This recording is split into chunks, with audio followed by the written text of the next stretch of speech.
Invasive species have been a hot topic over the last few decades as more bugs, plants, marine life, and animals get introduced to new habitats that they're not supposed to be in. Prevention is the best way to combat an invasive species, but when they're already here and causing damage, scientists and government agencies say that when it comes to certain invasive species, if you can't beat them, eat them. An invasive species is one that negatively impacts the ecosystem that it's introduced to.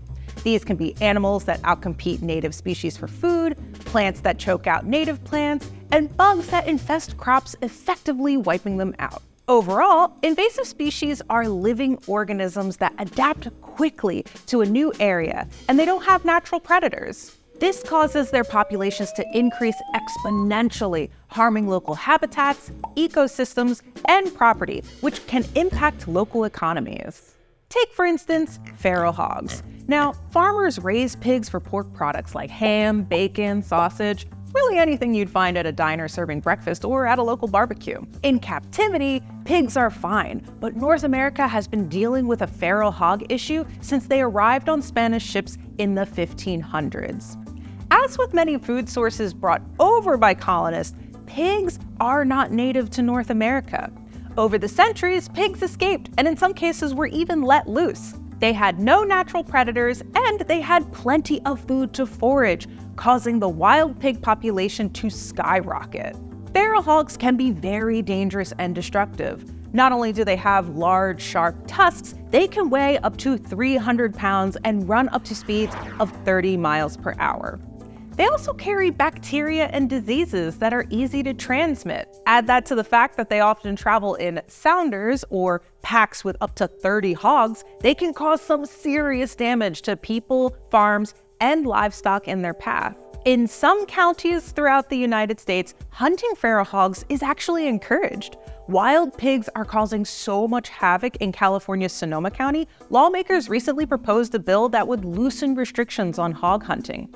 And in Texas's Hays and Caldwell counties, a $5 bounty is paid out for every wild pig killed. As for eating them, there are some precautions you must take according to the CDC. Don't prepare any wild hog that appears to be sick. Avoid direct contact with the carcass by using disposable gloves and protective eyewear.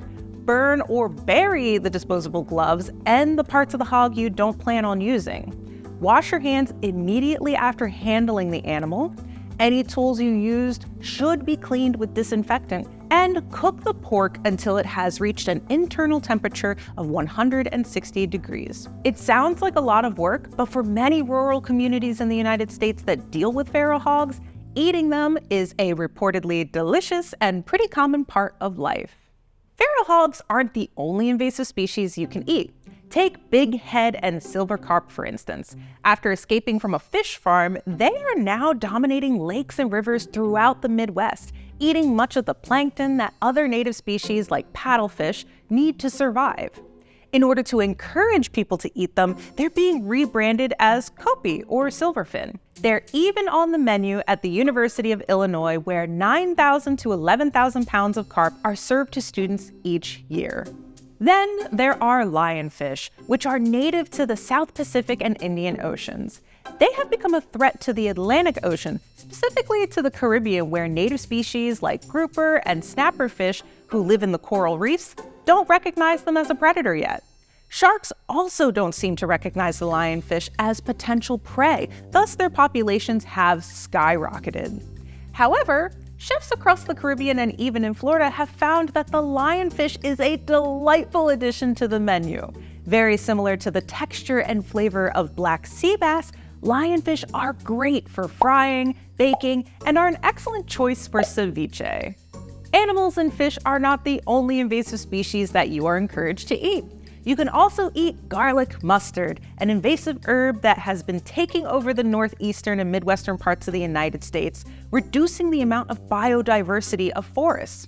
According to the Nature Conservancy, it's best to harvest garlic mustard when it's younger and less bitter. Older garlic mustard has to be cooked before use, as mature plants contain cyanide. But it is great to use in dips, sauces, salads, and stir fries. One of the most clever culinary solutions to an invasive species problem involves the green crab, which is considered the most invasive species to a marine environment. Green crabs came to the northeastern shores of the United States via English merchant ships in the 1800s, and they've been wreaking havoc on shell fisheries in New England ever since. Females can lay eggs twice a year and can lay 185,000 eggs at a time. Each green crab can eat as many as 40 mussels or soft-shell clams per day. In fact, from 1948 to 1958, soft-shell clam production in Maine fell by 80%.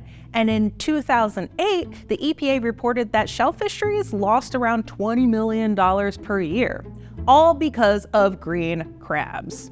Because they're so small, they have few culinary applications, but Tamworth Distilling, in partnership with the University of New Hampshire, has figured out a way to use green crabs to make a product that is not only delicious, but also educates people about the local ecosystem, climate change, and sustainability. Enter Crab Trapper Whiskey, a bourbon with a base that's steeped in a stock of crab, corn, and spices, just like what you'd have at a low country boil. The result is a spirit that has delightful notes of warming spices with a hint of seafood brine. Eating these invasive species will not entirely eradicate them, but when used with other methods of control, it can help mitigate the spread of their populations. Plus, invasive species can be an abundant and delicious food source. So, which of these invasive species sounds appetizing to you? Tell us in the comments. Hey, if you liked that story and you want to watch more food history videos, check out Beyond the Menu on the KQED Food YouTube channel.